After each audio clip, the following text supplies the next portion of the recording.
Hello, everybody, and welcome back to RevLeft Radio. On today's episode, I have on Thomas Riggins to discuss his newest book, which was actually published by the comrades over at Midwestern Marx, entitled Reading the Classical Texts of Marxism. And in this text, he really takes four major works, one by Engels, Anti-Duhring, three by Lenin, Materialism and Imperial Criticism, State and Revolution, and Left-Wing Communism and Infantile Disorder, and really goes through these four texts in depth, exploring these concepts, writing multiple essays per text, and really just bringing these texts to life, showing their relevance, arguing over certain mischaracterizations and misunderstandings of these texts, and just a really interesting work that I really recommend for anybody out there who considers themselves a Marxist.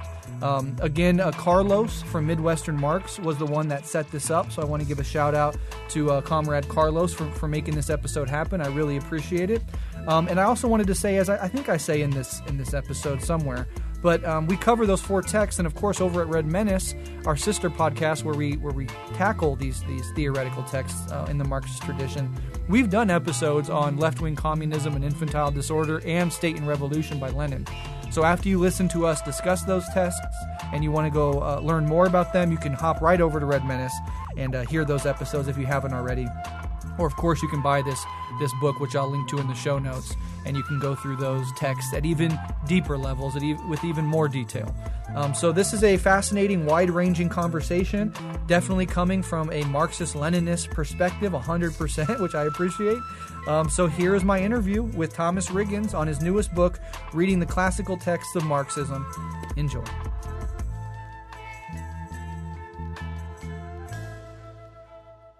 My name is Thomas Riggins, and I'm here to discuss a new book I just had published for me by the Midwestern Marxist Institute called Reading the Classical Texts of Marxism, which is their title. Yeah. I didn't have a title for it, so that sounds like a good title. Wonderful. Yes, it is a good title, and it is a wonderful text. So shout out to Midwestern Marx, who that organization kind of set up this interview and obviously published this text. And so let's go ahead and just dive into it. I guess the best way to start and help our listeners orient themselves to you and your work, can you just kind of tell us about your career in philosophy, how you got interested in it, and then how you came to embrace Marxism and Leninism? Well, to make a long story short, I got interested in philosophy way back when I was a teeny bopper, and grew up in the South, and I had a friend in high school. Everybody was religious and going to church and believing in religion, and he said I should read a book by Bertrand Russell entitled Why I'm Not a Christian. I read that book, and I said, oh my gosh, there are adults that don't believe in Jesus. I can't believe it. And so that got me interested in reading Russell, and then I read a great book that if people haven't read philosophy, they should read The Story of Philosophy by Will Durant, which is a very popular exposition starting back with Aristotle and Plato and going right up to the 20th century. So that's how I got interested in philosophy. I was also interested in anthropology, though. After I read Russell, I read some books on the evolution of man, saw Neanderthals and what we now call Homo erectus, but in those days was called Pithecanthropus. I said, oh, Jesus, I hate to say that. But this whole story that I was brought up on seems to be contradicted by science. I went off to Florida State University. I won a scholarship, and I majored in anthropology and archaeology and minored in philosophy, but switched over to philosophy for a master's degree there and later for a PhD at the CUNY, that is the City University of New York Graduate School. So that's how I got interested in philosophy. How I got interested in Marxism at Florida State University, I met some people who were graduating who were in YPSL, which is the Young People's Socialist League. I met them just by accident. I was a freshman. They were leaving as seniors. They found out that I was not interested in joining a fraternity. And so they said, well, listen, why don't you take over this Young People's Socialist League? So they gave me the little paraphernalia of what the Young People's Socialist League was, and I was the only one. But I met some other people who were friends of mine, and so we made a little chapter of 5 of us, and we ran that little league down at Florida State University. It wasn't actually recognized by the state university because it was socialist. And the Young People's Socialist League was the youth section of the Socialist Party USA, and the leader of that at that time was Norman Thomas.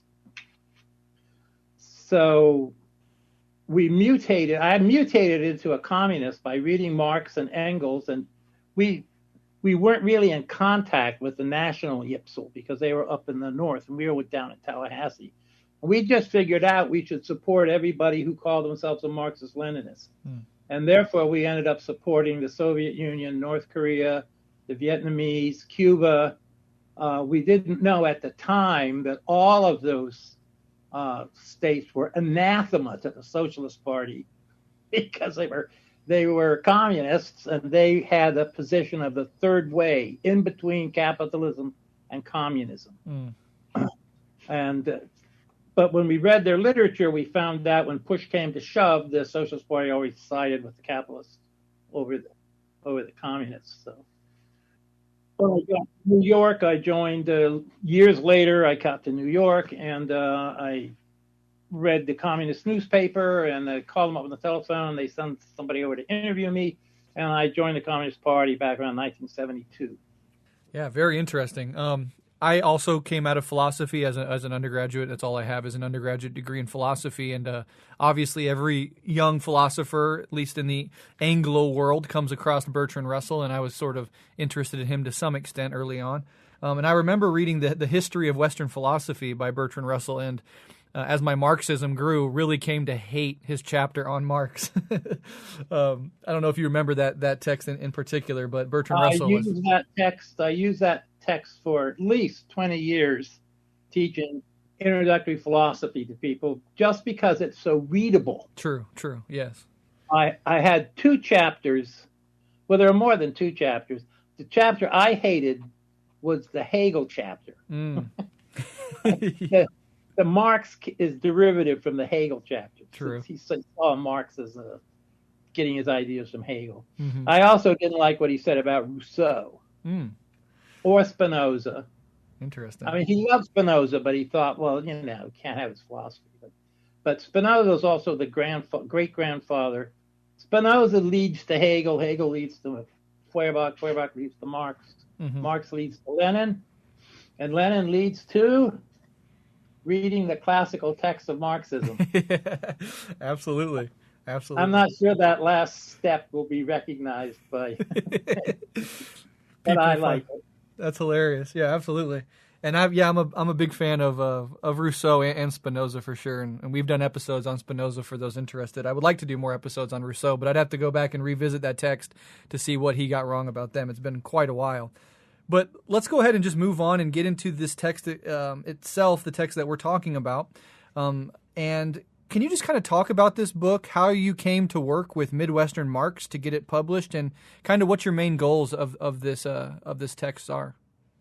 Well, this text grew out of the fact that back in the beginning of the century, I volunteered to work down at the Communist Party headquarters, and my assignment was to help out with their theoretical journal, Political Affairs, which they have since liquidated.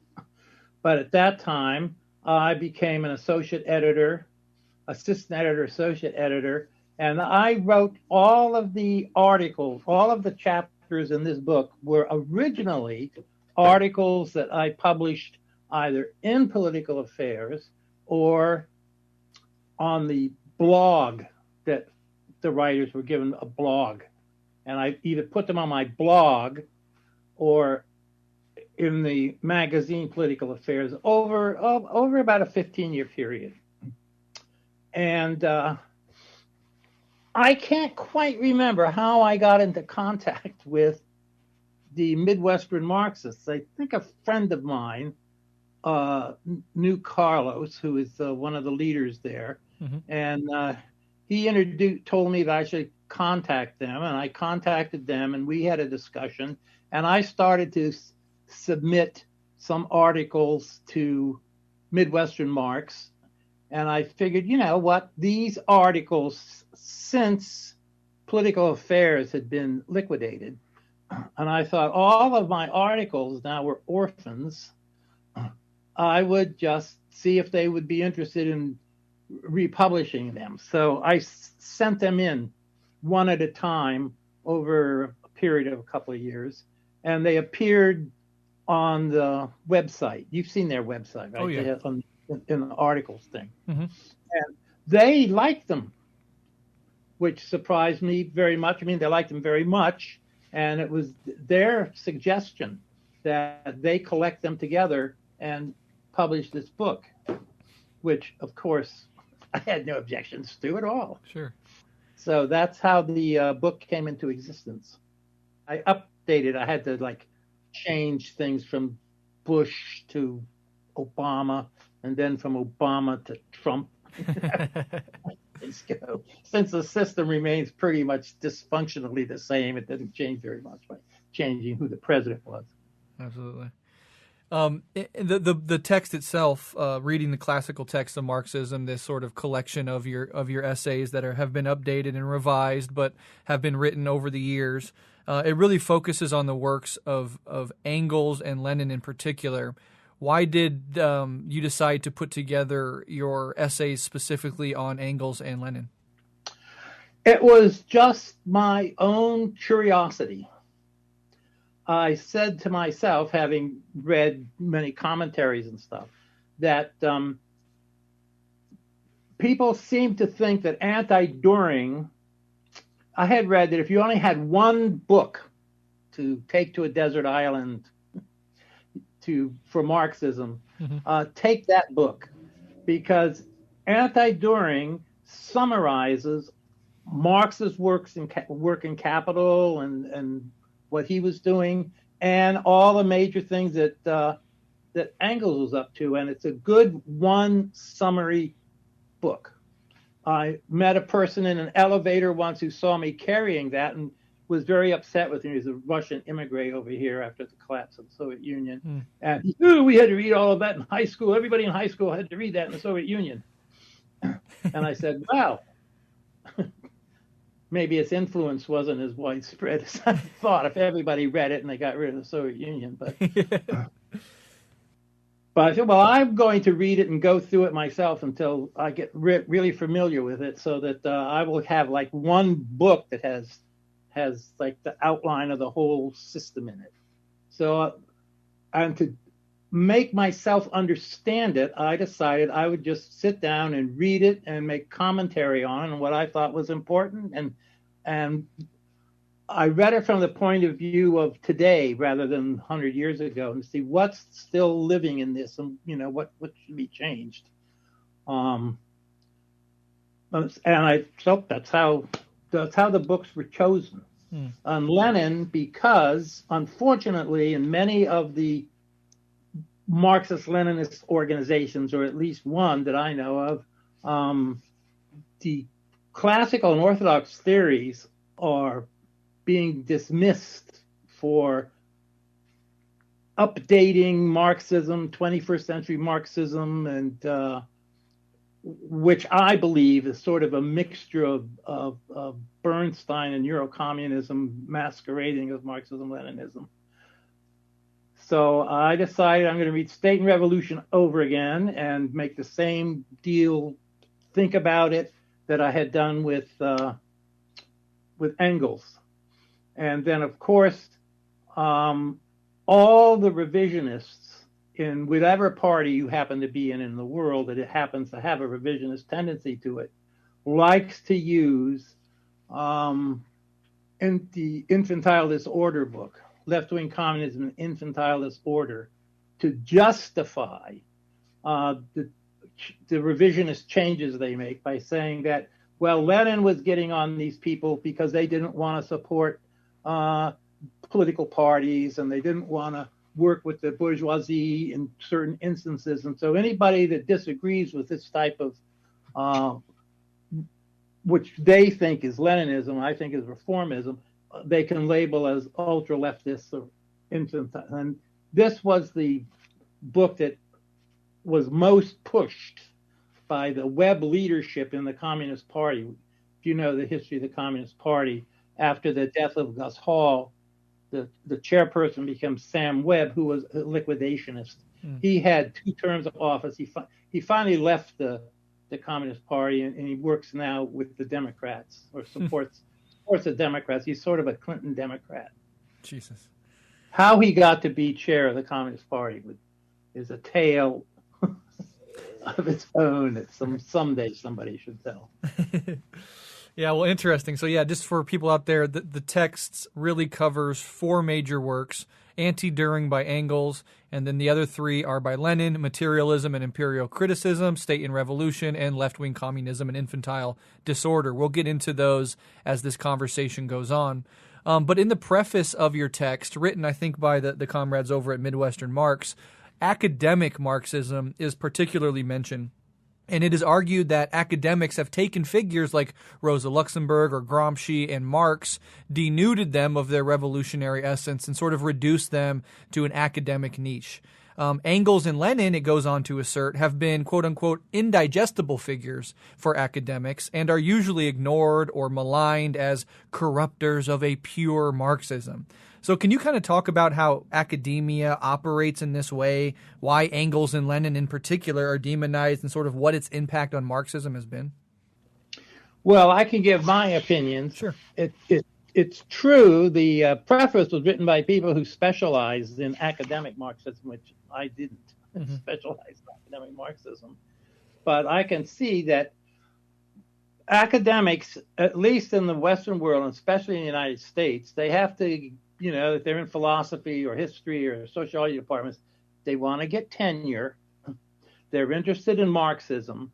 But certainly Lenin, Marx and Engels taken the way the Soviets take them, which was pretty orthodox way, is contradictory to the American narrative of what the world should be like, which is type of a capitalist system where there's free enterprise and it makes wealth for everybody, and the working class and the capitalists collaborate.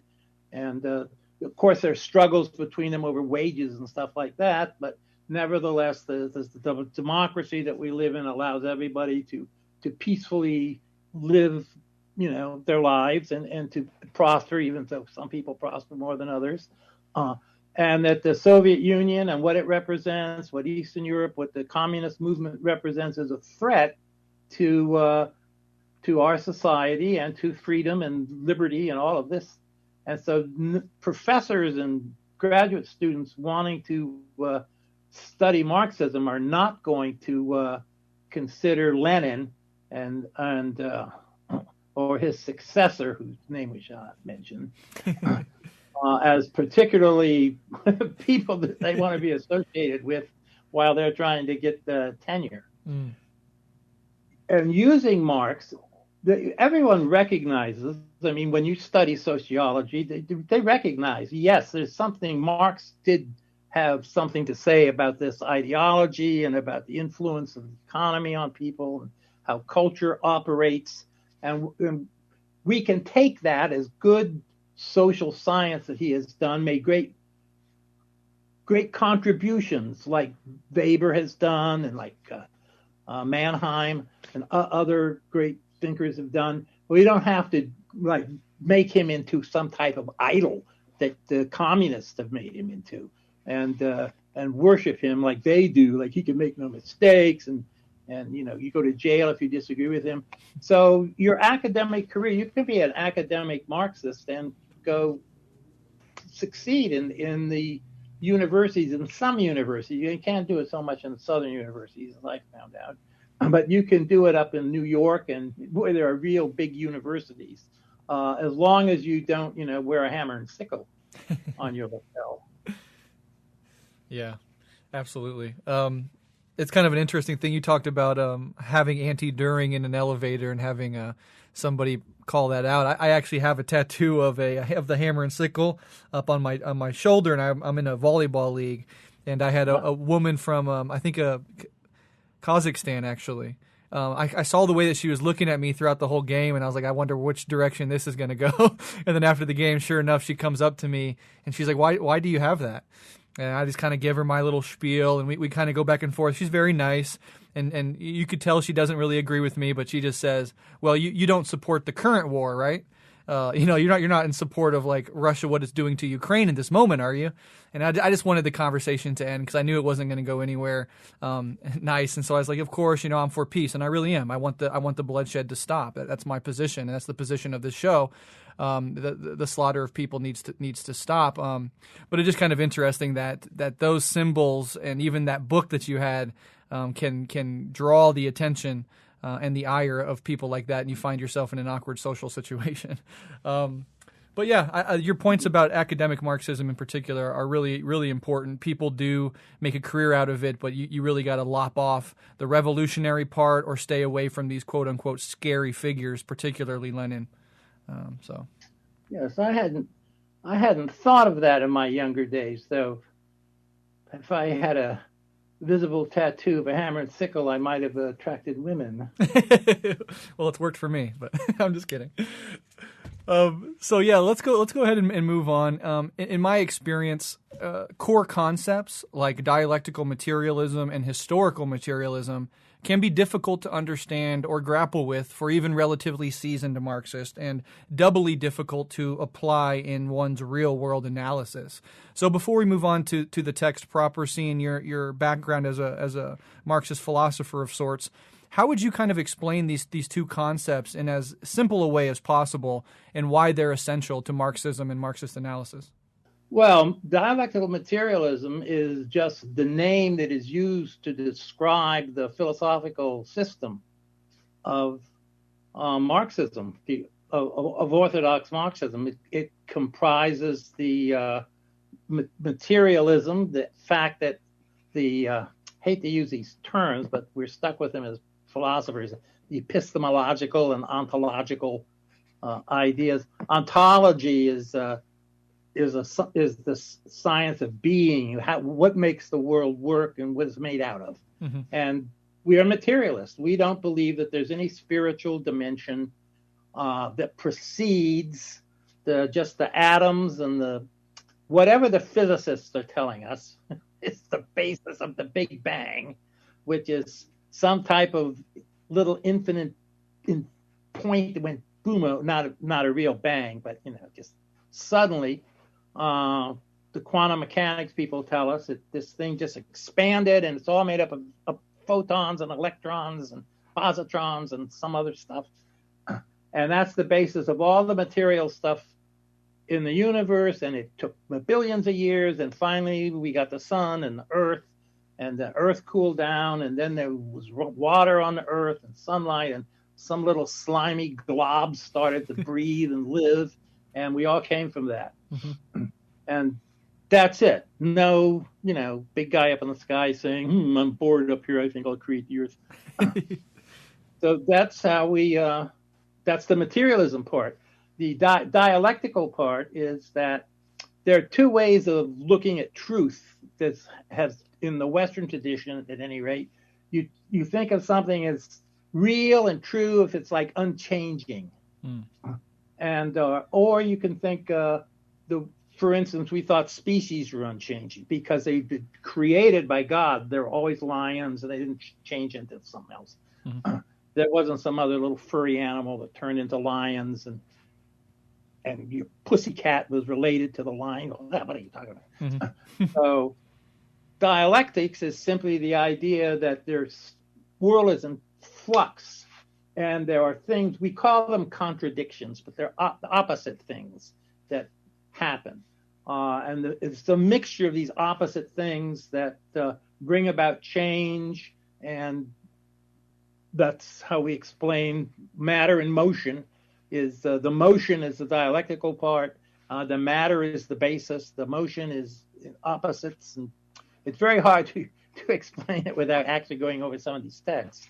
But that generally, this fluxy world that we live in, we just say that philosophy of dialectical materialism is how we try to approach the world. Historical materialism is that we believe, that is the orthodox Marxist position, is that out of a material world in which life evolved, and then consciousness evolved in life, and you have different levels of consciousness. If you have a dog or a cat, you realize that they have their little plans too. And human consciousness and interaction has resulted in different bands of people coming into contact, and history begins to develop out of nature. And so historical materialism is using this dialectical method to look at social events in the human world, and the other part of dialectical materialism is using the dialectics for the natural world. For some reason, we said dialectical materialism and historical materialism rather than dialectical naturalism, or natural dialectics and historical dialectics, but that's just how it turned out. I see. Yeah, so just to sum it up and kind of put it in my own words, dialectical materialism is like the sort of philosophical basis of Marxism. The dialectical aspect sees the world as in constant flux, as everything as a process instead of a static object. The unity of opposites, or the coincidence of opposites, and the whole flux is driven forward by contradiction. And so nothing is static. There's nothing metaphysical. There's no, unchanging aspect within things. Everything is a process of flux. The materialism, as you said, is the realization that ontologically, when we look around at the universe, we start from the basis that the natural material world is the thing that we can seek to understand, and we do not reference any supernatural being or anything outside of the material cosmos as a first cause or as above and beyond material. Even if that does exist, we can't know it, at least at this stage in our human history. And then historical materialism is more or less dialectical materialism applied to the evolution of societies, of human societies, over time. Such that you can kind of think of it in a simplified way as dialectical materialism being like the sort of philosophy of Marxism, and historical materialism being the sort of scientific analysis that comes with Marxism. Is that more or less fair and in line with what you're saying? Much better stated. I think you did a wonderful job of saying it, but yes, we agree. So I appreciate that, because people do struggle with these things, and we always try to clarify because they're so essential. We try to clarify these ideas as much as we can. So I appreciate that. But let's go ahead and finally get into your book, Reading the Classical Texts of Marxism. Now, we can't possibly cover all the chapters and intricacies of this almost 500-page work in this interview, so let's just touch on the text your book covers and focus on important elements of those works. And the first one is on Anti-Duhring by Friedrich Engels. Why did Engels write Anti-Duhring, and what would you say are some of its most important features or contributions to Marxism? Okay, well, around the time of the 1850s and 60s, broadly speaking, the Marxism was being teaching workers were learning about Marxism. They had the parties began to be founded with Marxist ideas in it, along with other ideas. And the most prominent spokesman for socialism was Marx and his works and Engels' works. Eugen Duhring was a philosophy professor, and he joined into the socialist movement, and he began to write books in which he criticized Marx and Engels, and he had his own theory of how socialism should develop. And he was beginning to get quite a following. And the followers of Marx and Engels asked Engels if he would write a book or do something to refute this Duhring's positions. He was very busy and didn't want to do that. And it took several years of people, and Marx even may have given some little pressure too. He finally decided to do that he would write this book called Anti-Duhring, but it's an analysis of Eugen Duhring's philosophy, and to show how superficial it was. And it was very superficial and silly. If you read the book, if you read Engels, you'll see that his arguments against Duhring are pretty telling.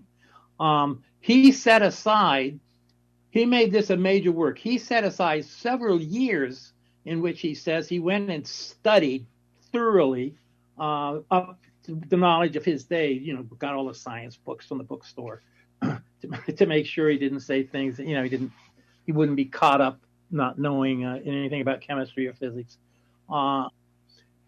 Prepared himself, and then he wrote this book to eliminate the influence of Duhring in the socialist movement. And it was pretty effective because Duhring left the socialist movement later on. If you read what happened to him, he actually became an anti-Semite. He lived till 1921, and which is interesting when you consider the dates here. Engels died in 1895, Marx in 1883, and this Professor Duhring went on and on and on into 1921. He died just a couple of years before Lenin did. So if he had been a good Marxist, I mean, he would have seen the whole development of practically from the beginning to the establishment of the Soviet Union. He died 1 year before the establishment of the Soviet Union. Wow. That's why he wrote the book, at any rate. And the purpose of the book was to provide for the members of the working class who are becoming socialists and joining like the German party or the French parties and stuff, to have in one book an outline of all the major positions that we call dialectical materialism now. Marx wrote a chapter in there on economics where they condensed the first volume of Capital down there. This is what you need to know. Then he had books he wrote about science. He wrote about almost everything you can think of. If you look at the table of contents of that book, let me look here. I have the table of contents, and you'll see the philosophy that he wrote about is the type of philosophy that Lenin is going to write about in Materialism, Imperial Criticism. But here he talks about the philosophy. These are contents chapters from Anti-Duhring. The philosophy of nature, the law, morality, and equality. He has a whole book later on the state and stuff like that. Freedom and necessity. And then on dialectics, he got chapters on dialectics, on negation, quantity, quality. He has chapters on political economy, and then he has, of course, the criticism of Duhring. Okay, he has a force theory of Duhring. He has a chapter on the theory of values, on labor, and Karl Marx's chapter on political economy in there, and he has a history of the development of socialism and the family, the origin of the family, and education, and a chapter on sex, which would have been a better cover of this book, I think, and sold more copies. Absolutely. If we had a comrade on there that represented that. Yeah. Absolutely. I do wonder, specifically given the deep scientific aspects of Anti-Duhring, I always talk about Engels and Marx coming across the Darwinian theory of evolution, right? They're more or less contemporaries with Charles Darwin. This breakthrough theory comes out of, the evolution of organisms through time, driven on by contradictions between themselves and their environment. And you could just see how, Engels and Marx getting this from biology would be just all the light bulbs going off. Like, this is perfectly in line with our conceptions of what would later be understood as historical and dialectical materialism. No need for a supernatural force guiding the evolution of these species. They are material in that sense. They operate as organisms in a deep, profound relationship with their environment and are constantly changing and evolving, always in a state of process, of development. And so and of course Marx wrote to Charles Darwin saying how much he loved the book, and Charles Darwin responded, although his historians believe Darwin didn't actually read anything by Marx, but was kind of just being complimentary back towards Marx. But Darwinian evolution in particular was just so in line, I think, with Engels and Marx's conception of dialectics and historical materialism. Yes, there's no chapter specifically on Darwin in Anti-Duhring, but in the index of the book, there are 9 references to Darwin. So he was not ignored. When Darwin came out, Marx and Engels, you're perfectly correct. They went I want to say they were like crazy fans of Darwin, groupies. They really loved Darwin. They thought, wow, this is what they were thinking about, sort of independently popping out here in science in Darwin. Mm-hmm. But there's another guy, too, that that's Darwin for nature, and then there's Morgan over here in the United States for historical materialism. He studied the Iroquois Indians, and then he wrote a great book on ancient society and the evolution of the what he called the clan system, the gens, the stages of savagery. We don't like these terms anymore. Savagery, barbarism, and civilization, which Marx and Engels thought was, wow, this guy has also independently discovered historical materialism. And that's the basis of Engels' book on the origin of private property in the state, which is really one of the books I wanted to also go through and have included in this classical text Marxism, but you can't do everything. That's true. Yeah, and we have another sister podcast called Red Menace where we tackle texts by Marxist thinkers, and we're actually in January going to start on Engels' text of the origin of private property and the family, so people can stick around and check us out on Red Menace if you want to get deeper into that text in particular. But let's go ahead and move on. And next is Lenin's philosophical tome, Materialism and Empirio-Criticism. Why did Lenin write this text, and what were its major contributions to Marxist theory, in your opinion? So they're building the revolutionary movement in Russia. This is before the revolution, in 1908 or something like that, around that era. They've had the 05 revolution, which failed against the Tsar, but they're building up the party. And Lenin is an orthodox Marxist, and many of the intellectuals that are joining the Communist Party are not clued in to what type of philosophy they're supposed to be doing, as opposed to just a political analysis of getting to the working class and overthrowing the Tsar. And they are adopting as their philosophy of nature, bourgeois philosophies. Lenin said they are bourgeois philosophies. They're professors, like people like Mach and other thinkers, religious thinkers, and they're spoiling the idea of what Marxism is supposed to be according to Lenin. They're letting in idealistic premises from idealistic thinkers who are influenced by the classical German philosophers or the British philosophers who are idealists, and they are not strictly being materialists. And so he's thinking that this trend to bring in idealism and agnosticism into into our movement will weaken the movement.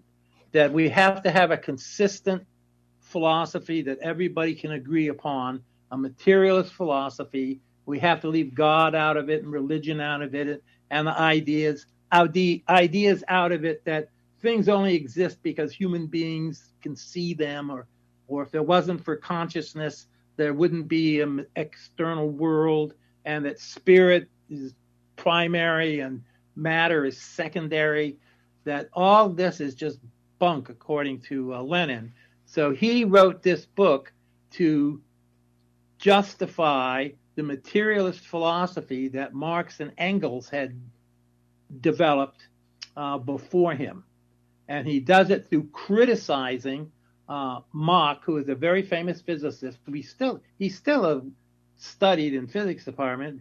We have the speed the airplanes go, like Mach 7 is supposed to be 7 times the speed of sound or something. Mm-hmm. So Mach's name is still around in physics, but his philosophy that things have to be perceived, and it's our perception of them that brings the reality about.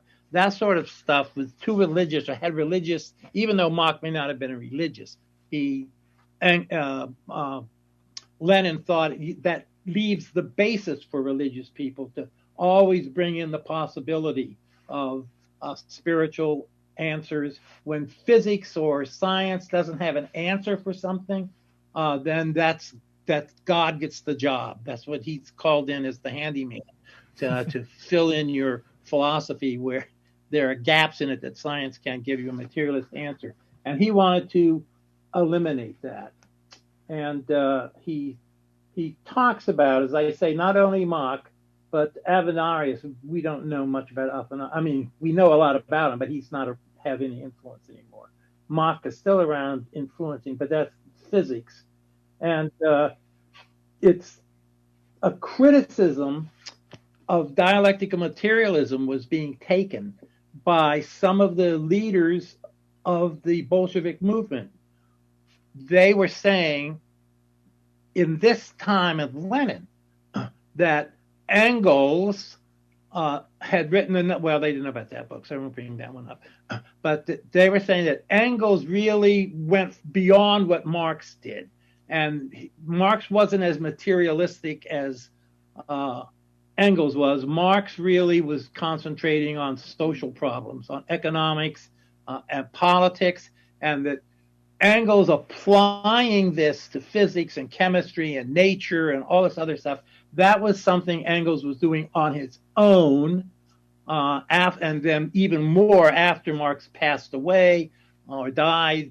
Engels was engaged in this dialectics of nature. At least the book wasn't published in his lifetime, but people knew about it. He'd written essays, little essays here and there had popped up maybe. Mm-hmm.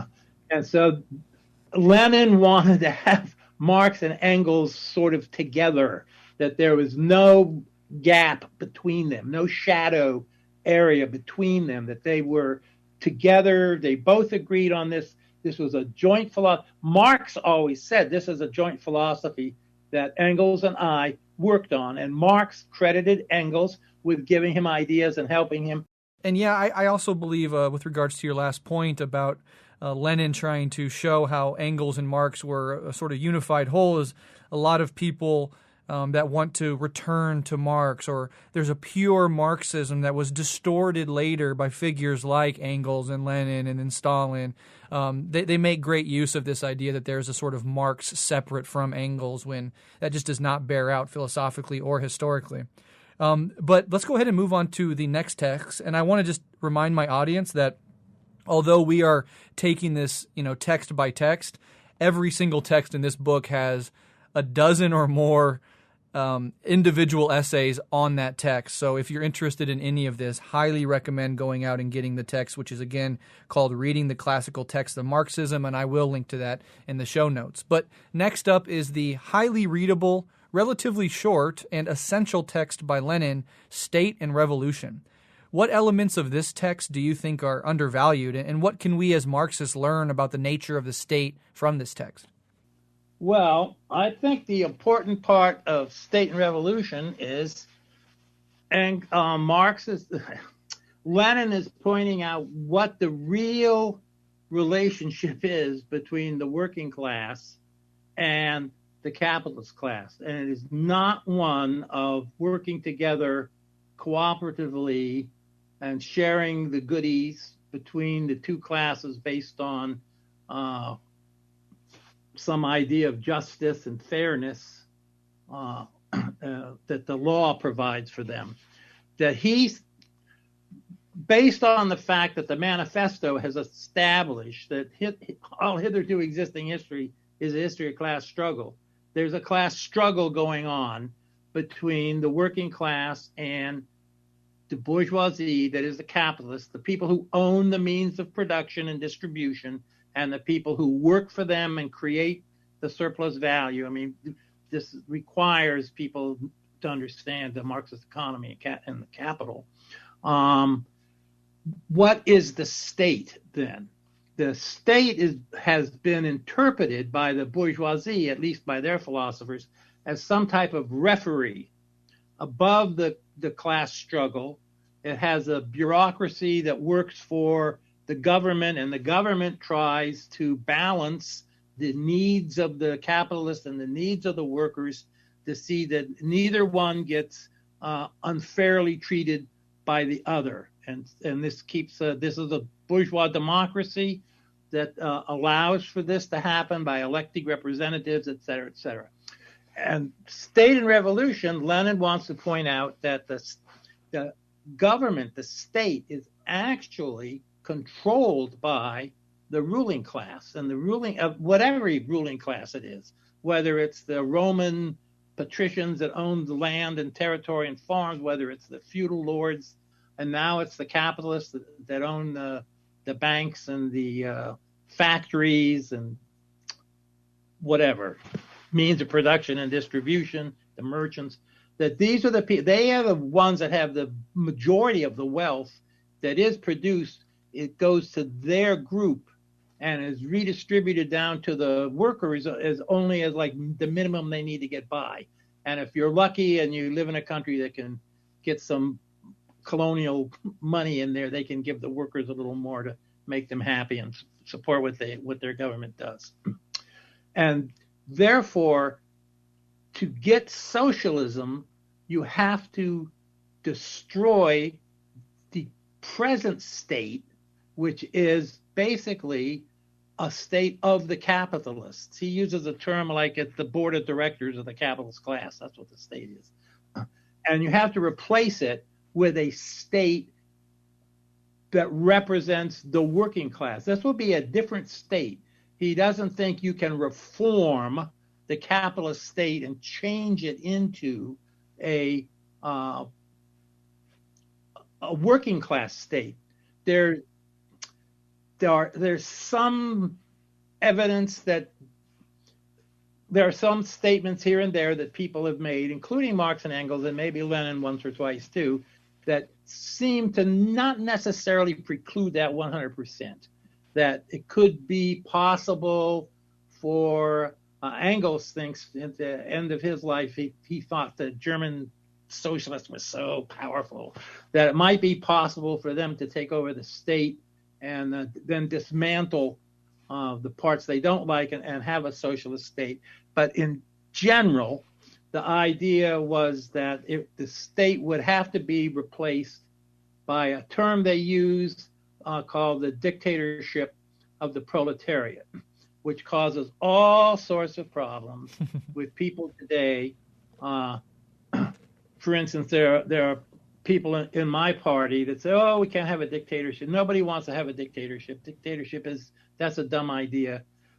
Using the term, taking the term out of the historical context and applying it incorrectly to every type of government in which there's extreme power.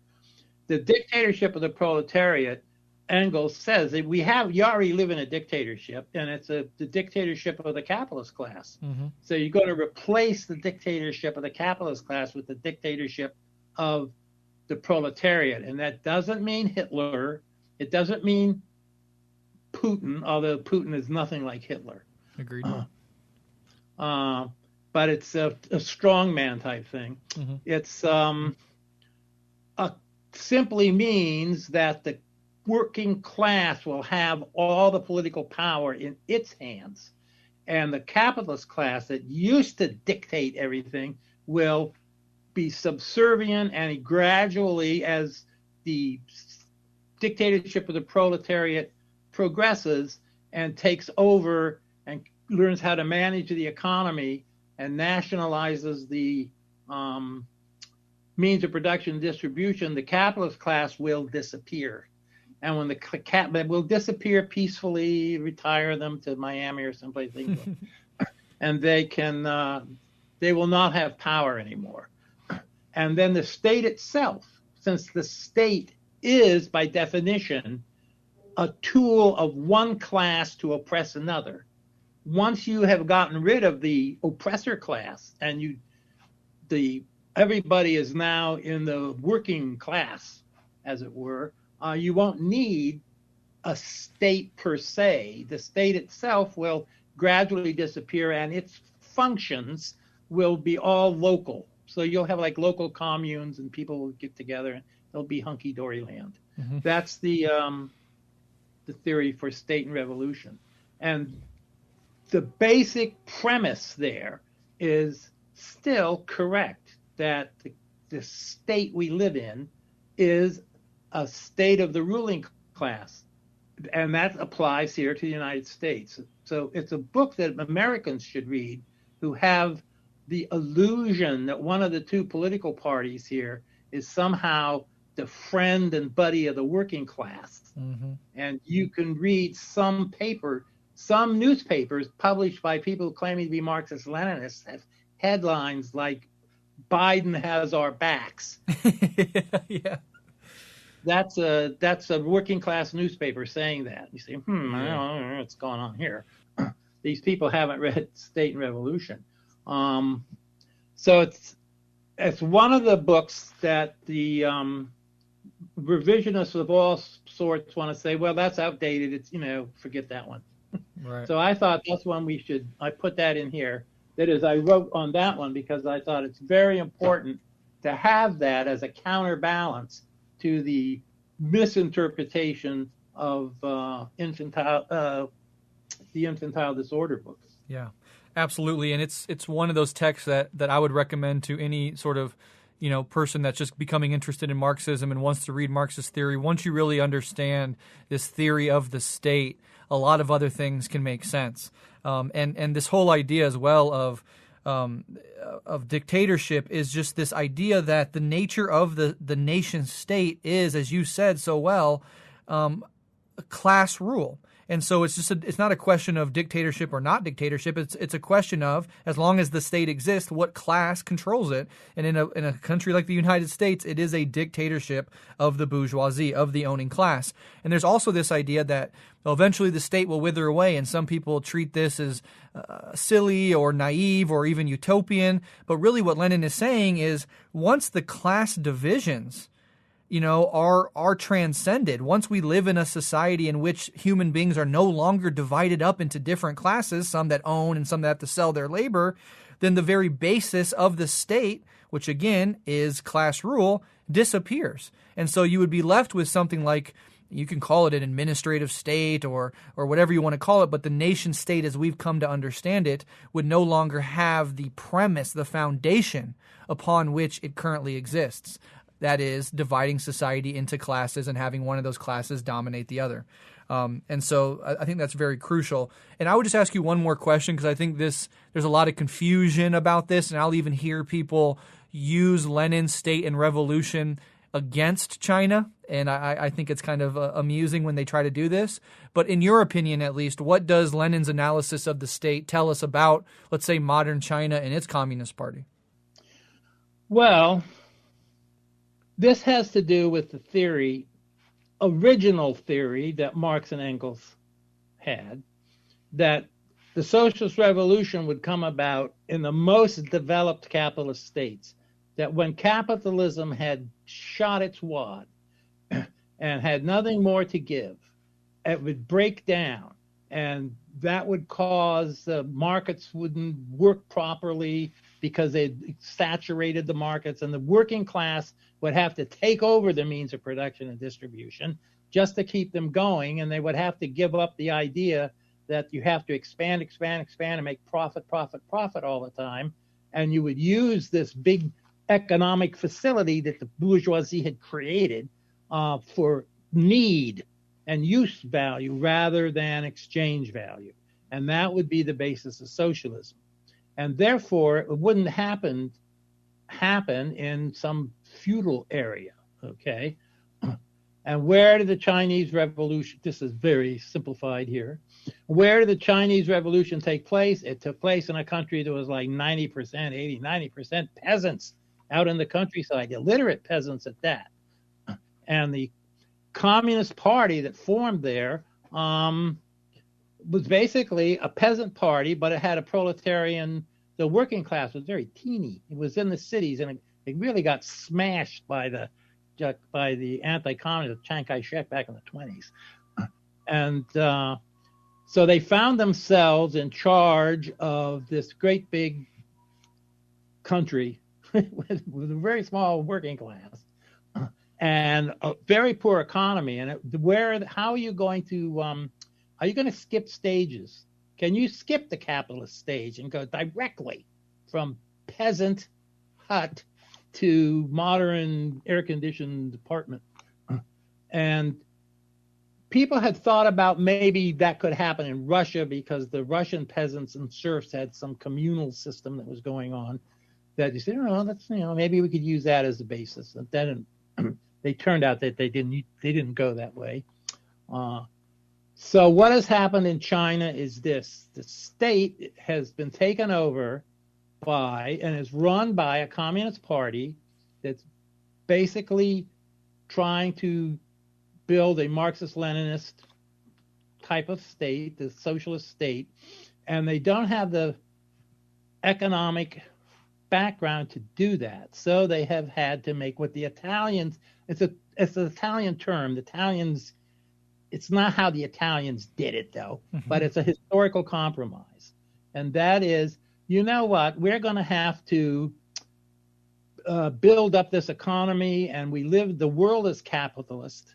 And so we're going to have to deal with markets if we're going to sell products and buy food and export our rice or whatever and build up ourselves. So we're going to have to have some capitalism going on here, but it's going to be directed by the state. It's not going to be a state in which the capitalists tell us what to do, which happens in capitalist countries. The capitalists tell the politicians what to do. It's going to be a state where the politicians, that is the Marxists, are going to tell the capitalists what to do. We're going to keep them on a leash. And as we develop and become more and more industrialized, and our economy, we will use this machinery to raise people out of poverty, to start to introduce these type of socialist reforms that will lead eventually to this capitalist sector of our state. It's not a capitalist state because the big private industries, the commanding heights are still under control of the party. But these big capitalist firms will gradually be reined in, and will gradually put communist people in there, and they will be integrated together into the type of socialism that we believe is possible. They talk about 100 years from now. Good. I'm glad they have a nice cushion because we're not going to see it right away. But it's there's nothing that they're doing that is contradictory to that. So in fact, this new leadership that Xi Jinping has brought in, the problem with capitalism in China is that the Deng Xiaoping reforms, his successors were going more and more right-wing and more away from socialism and towards free market economy. And if they had been left without being reined in, that is, if the Communist Party intellects in the inner core that we don't hear about hadn't said, look, we're getting out of hand here. We have to get back on the right road. And this is where Deng Xiaoping came into the leadership, was to put a halt to the power that the capitalists had, because they could see throughout China, the whole world was talking about corruption, how local Chinese officials were abusing peasants, were building houses, were taking state money. It was really getting out of control. And Xi Jinping has stopped that and reversed that, and it's putting China back on the road of what Mao should have been doing if he hadn't gone a little crazy in his old age. Yeah. Should have been doing is a planned economy. They don't call them 5-year plans, but they have a planned economy where they're going step by step towards eliminating poverty and trying to make what they say a moderately wealthy country, considering the 200 million people there, by 2050. And that's a big step forward. It's a transitional period. It's something that Marx and Engels didn't write about. A little bit of this was done by Lenin, called the New Economic Plan in Russia. Yeah. When he realized, we got to call the capitalists back here, and get them in there. We don't know how to manage these factories and get them going and stuff. But they too were under state control. After Lenin's death, Stalin put an end to that and started the 5-year plans. And he industrialized Russia. Mm-hmm. It was at great cost, but if he hadn't done it, he probably wouldn't have been able to keep Hitler out when Hitler came in. Exactly. But the cost, it's one of those. It was a great cost. So if you're going to build, I can only think Fidel gave good advice. I remember back in the 70s, Fidel gave advice to the working revolutionary groups in South America and Latin America. He said, don't try and become what we are. Do not try to introduce socialist states when you come to power, because if you knew the problems we had trying to skip stages here, there was the Soviet Union that kept them afloat. The Soviet Union would collapse. Then they had the special period in the 90s. Now they're back in economic problems again. He said, we're not ready for it. So I don't recommend that you try to just go right in there and take over the government right and think you're going to build socialism. The places that tried to do that, Ethiopia failed in doing that. All these other backward places, the Nepalese are fighting with each other. It's very complicated. And if you can just go build up your economy, the real problem is, as long as the United States is around with the number one big superpower capitalist country, it's going to be very difficult for any new country to actually come in and become a socialist country. And not only has the United States stuck, Cuba is the last one that actually proclaimed socialism. I mean, the Vietnamese were already socialists. They just took over the South, but they had proclaimed socialism before that. I think Cuba is the last one to build socialism. The United States has prevented anybody else from going down that road, except the Vietnamese, who defeated them. But they already had socialism before Cuba. They had it from the 45 on with Ho Chi Minh. And they succeeded in overthrowing the Soviet Union and the Eastern European communist world, socialist world. So they couldn't have had socialism.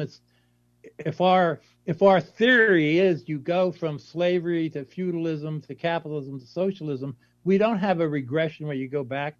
No capitalist country has gone back to feudalism. No feudal country has gone back to socialism. So I don't know what the Soviet Union had. They did do, in a sort of macabre way, they did proclaim socialism. Stalin said we had the socialist constitution. Khrushchev said we have a state of the whole people.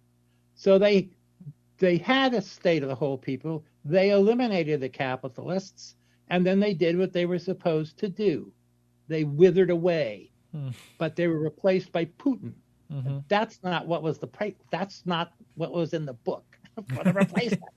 Right. Actually, they were replaced by Yeltsin. Putin is actually a progressive compared to Yeltsin.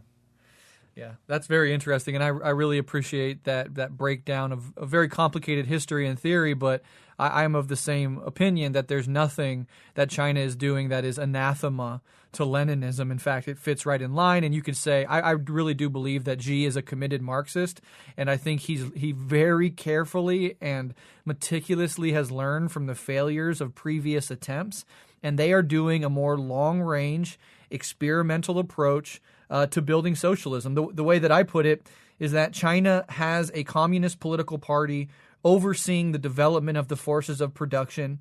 It does have currently a capitalist mode of production and capitalist social relations, but capital, as you said, is subservient to the state. And the general idea is that once China is militarily and economically strong enough to not be devoured by imperialist wolves or cut off from the rest of the global economy and isolated as Cuba has been, that it can make a proper transition towards socialism, i.e. revolutionizing the forces and relations of production. Now, if they never, ever do that, if they never make that move, then perhaps you could say that the anti-China left will have been vindicated.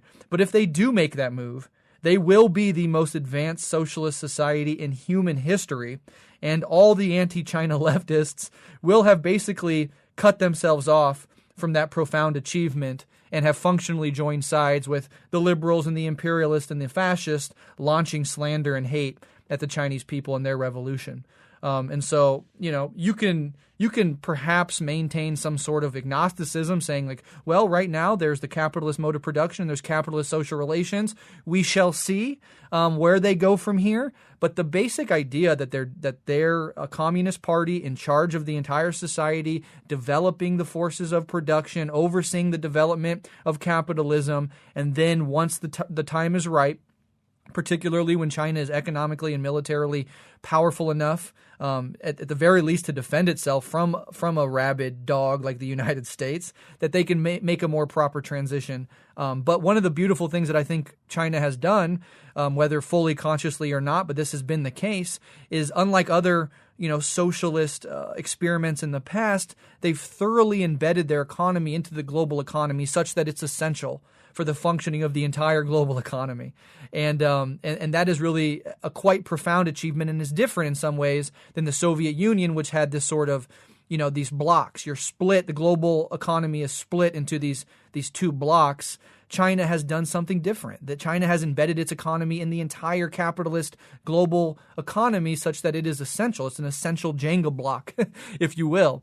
And I think that puts them in a very unique position. And the last thing I'll say is that I do think that Xi sees himself as carrying on the revolutionary momentum of Mao. He sees Mao as having, let the Chinese people stand on their own after the century of humiliation, start the revolution and win the Civil War and kick out the Japanese imperialists, setting the stage for a more robust development. Then Deng Xiaoping comes in.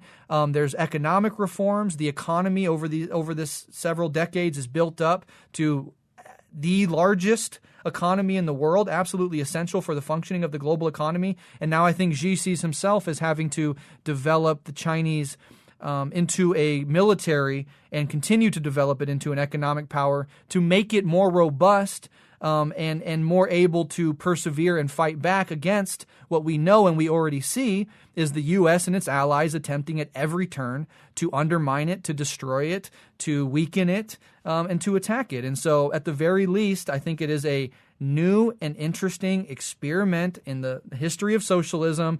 They're doing things in a more long-range plan, and I think it is completely in line with Marxist-Leninist philosophy. Well, do you agree with that, or am I wrong on anything there? No, I agree. The only problem I have with that is Chinese is so difficult to learn. taken some courses, and it's like, I thought Russian was bad. I would love to learn Mandarin, yeah. Well, let's go on and move on, and let's cover this last text here. I want to be, respectful of your time here. So just a couple more questions. The last text that you cover in your wonderful book is another classic by Lenin, and one you've alluded to throughout this discussion thus far, Left-Wing Communism and Infantile Disorder. Can you remind us of the sort of historical context in which that text was written and what you think its major contributions to Marxist theory really are? Okay, to make another long story short, after the success of the Russian Revolution, and they were in power, communist parties and people started to form around the world. That is to say, the old socialist parties that had failed to stop World War I, and then the rule was all the socialist parties, of which the Russian Socialist Democratic Party was one, had said if World War I breaks out, none of us will support the war, and we'll all vote against it if we're in parliaments and stuff. And what happened was just the opposite.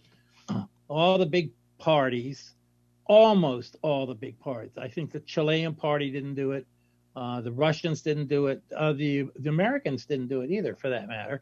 And there are a couple of other parties, but most of the big parties, at least in France and Germany and England, they voted to support their own governments. And this was an imperialist war in which the working class of the Germans fought the working class of the French for the benefit of the capitalists of those two countries.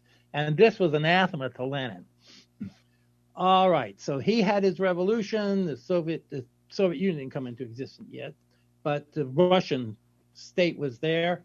They were fighting. They had come to power, and other communist parties, some, not all, some communist parties in the Netherlands and England became so pro-Soviet, so pro-Russian, so pro-communist that they would not cooperate with any other forces except their own little group to fight for the revolution.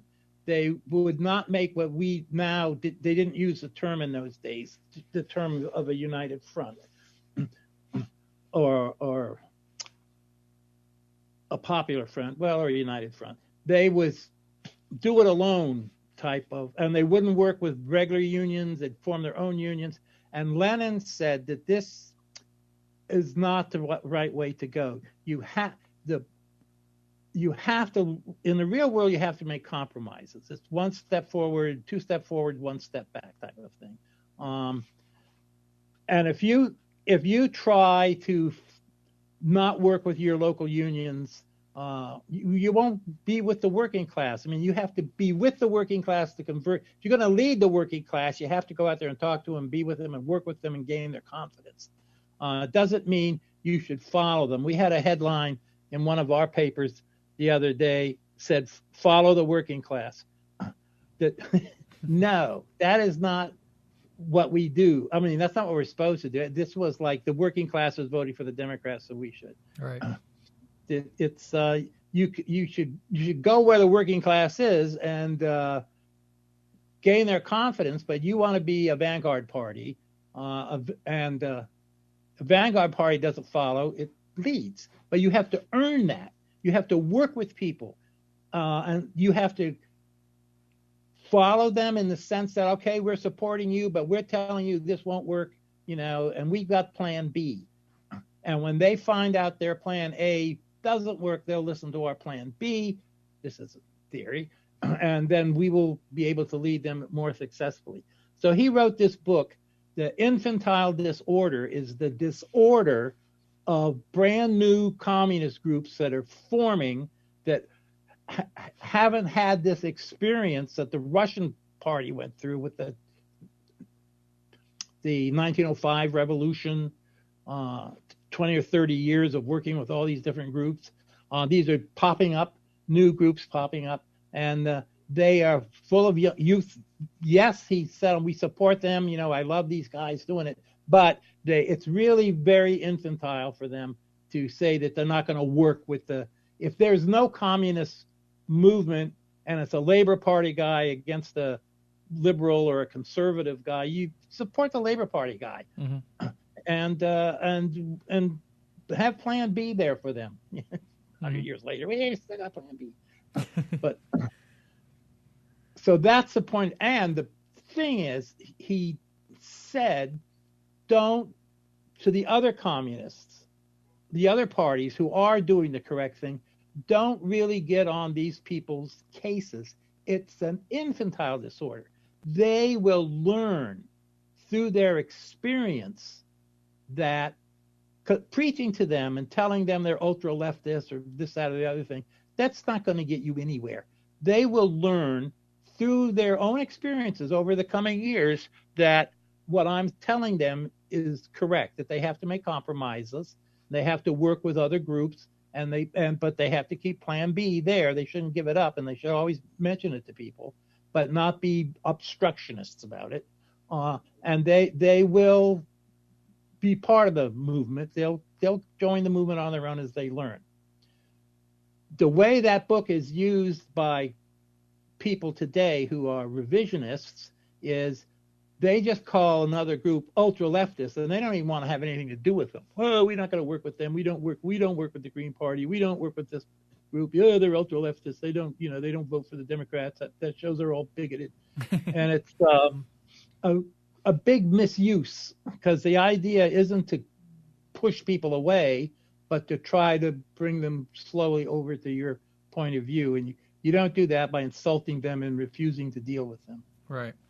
Yeah, and so Lenin calling it an infantile disorder is not Lenin saying that they're babies or that they're childish necessarily. He's like, their movement is young and so far naive, and through experience they'll come to see that strategy and sometimes compromise, these things are a part of the movement and the way that you develop the movement, and these a priori sort of commitments that are outside of any context, these things are not the way that you should orient your movement around. So he's not really name calling as much as he's just saying there's a certain naivete and youth to this movement, and through experience we'll become more seasoned and we'll be able to grow up and develop, right?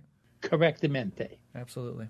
And I just would like to say as well that I mentioned our sister podcast, Red Menace, where me and my co-host tackle these texts. We already have episodes on both Lenin's left-wing communism and his State and Revolution. So if you'd like to do deep dives into those texts, we walk through the entire text with our listeners, we summarize it, and then we have a discussion and reflection about it. So if anybody's interested in learning more about that text, you can buy this wonderful book, Reading the Classical Texts of Marxism, and you can also check out our podcast over at Red Menace, where we cover that text in depth. Well, we had you for 90 minutes here, and I'm just going to ask a couple more questions, just kind of a concluding set of questions that I'm interested in, given your position as a seasoned veteran of Marxism, if you will. So as a veteran of Marxism and Marxist theory, what are your thoughts about this new generation of millennial and Gen Z Marxists, and how have the material and ideological conditions in the U.S. changed since you were coming up?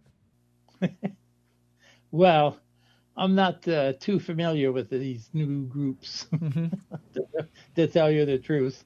I'm still a Clark Gable guy. I know these groups don't know what I'm talking about when I say, hey, you know Humphrey Bogart, right? You've seen Casablanca. Hell yeah. So it seems to me, I don't think in terms of generations, but just individuals. Young people today have to learn. Of course, if they read my book, they will get it right. They have to learn, but they have to go out there and work with if they want to be socialists and they want to get rid of capitalism, they're going to have to go out there and work with all sorts of other people. Some that have reformists, other Marxists. They have people going around being hoaxists and Maoists and Trotskyists. There are all these different people out there. There's somehow you're going to have to work with them to get a unified movement, because right now the left doesn't really exist in the United States. It's more of okay, we think it's there, but actually the capitalists have a lockstep. The Democrats and the Republicans run the whole thing.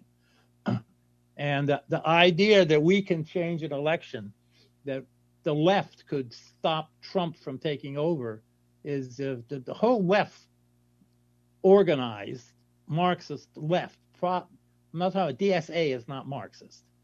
They're a big group. There's a little Marxist group in there. But the Marxist-Leninists, the people who call themselves communists, they couldn't fill up Yankee Stadium. Mm-hmm. So the fact that they think they could go out there and prevent fascism from taking over, and they're going to do that, is like, okay.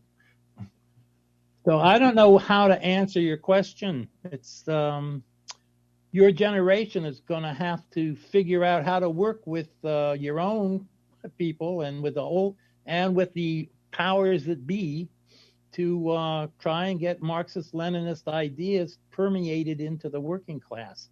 The problem is with the union movement.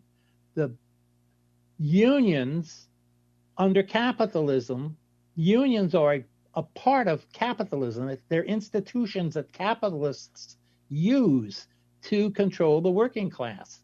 The idea that the ruling class is anti-union is crazy. The Republicans want to keep the unions down, but the Democrats, which represent the working, Bezos is a Democrat. Mm-hmm. So there are billionaires, Democrats out there, because it's their party. It's a capitalist party. They understand you don't want the working class out there running around with red flags and Lenin posters in their offices. Right. You want them to support your party, your capitalist party. And the leaders of the unions, I don't think there's one major union in the United States that says that socialism is on their agenda. Their slogan is a fair day's wage for a fair day's work. They just want more of the pie. They don't tell their workers, listen, we made the whole pie. Why should the capitalists get a slice? Right. They just want it. Yeah, the capitalists can have, they're taking 5/10, the half. They're taking half the pie, or they're taking 75% of the pie. Why can't they give us another 5%? That'll keep us happy for a generation. So unless we can get the working people in this country to be interested in Marxism or to see Marx, if they don't feel exploited, if they're really being exploited, it should show up in their consciousness. And right. It's not showing up in their consciousness. All right. They vote Democrat. Some of them vote Republican. Some of them are for Trump. Mm-hmm. Not many of them, but there's a significant percentage of maybe 10, 20, 30% working people in unions even, although I think they're in AFL rather than CIO unions, that support Trump. If we can't get to those people, then if the superstructure is supposed to reflect the reality of what's going on in the substructure down there, which is exploitation, and exploitation is going on, but their working people aren't blaming the proper people for the exploitation. They're more interested in cultural wars, or they're blaming liberals, or they're blaming people with gender dysphoria or something for their problems. It's that's your generation's job. My generation failed. The generation before us failed. Before my generation failed. We've been failing a lot. Yeah. We're still around. It's your turn to go and fail. But I hope you guys make it where we didn't. Hell yeah. Absolutely. We did stop the Vietnam War.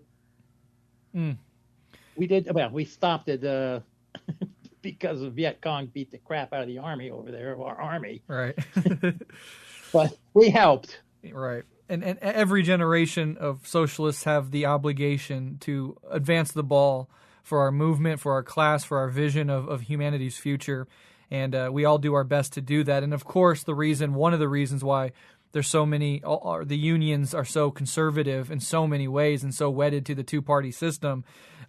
It's part of that is, the concerted attempt by the dictatorship of the bourgeoisie over the last century to dismantle, especially during the 20s and 30s, the early IWW and these radical unions that did identify with socialism and communism, those had to be destroyed. And then with the advent of Reaganism and neoliberal ideology, even just unions in general were decimated. And so there's a lot of work to do on that front. But to summarize your points, we got to get out there. We got to organize in the real world. We can't just spend all of our time yelling at each other on social media sites. We have to be able to work with people who don't necessarily already agree with us, whether that takes the form of somebody else on the socialist left of a different tendency, or just the regular working class guy that's your neighbor or that works with you as a coworker that might have retrograde views, but you have a shared economic interest. You have to be able to talk to and engage with a wide swath of people, not just isolate yourself into these tiny microsect silos where you all just confirm each other's already existing biases. So I really take those lessons to heart, and I concur completely. So our generation has kicked the can down the road. Now it's your turn to get that can. It's our turn. Well, I really deeply appreciate you coming on the show to have this fascinating, wide-ranging discussion. I really appreciate all the knowledge you bring to bear on these issues. The book, again, is Reading the Classical Texts of Marxism. I will link to it in the show notes. Thank you so much for coming on. I would love to have another discussion with you sometime in the future. Well, thank you for having me, as they say.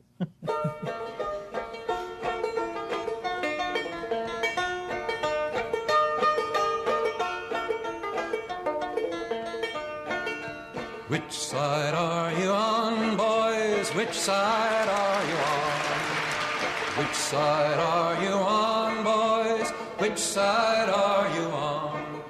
They say in Harlan County there are no neutrals there. You'll either be a Union man or a thug for J.H. Blair. Which side are you on, boys? Which side are you on? Tell me, which side are you on, boys? Which side are you on?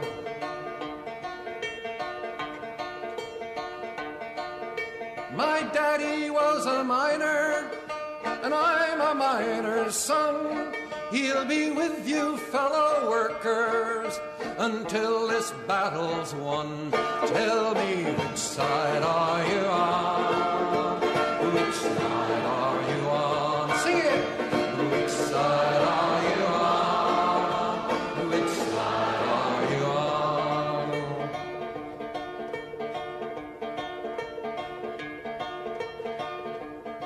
Oh, workers, can you stand it? Tell me how you can. Will you be a lousy scab, or will you be a man? Which side are you on? Which side are you on? Tell me, which side are you on? Which side are you on?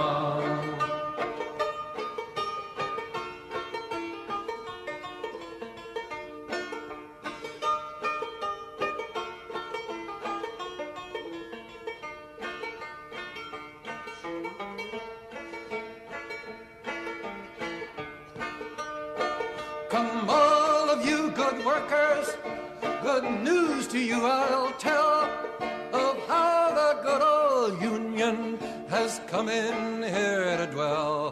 Tell me, which side are you on?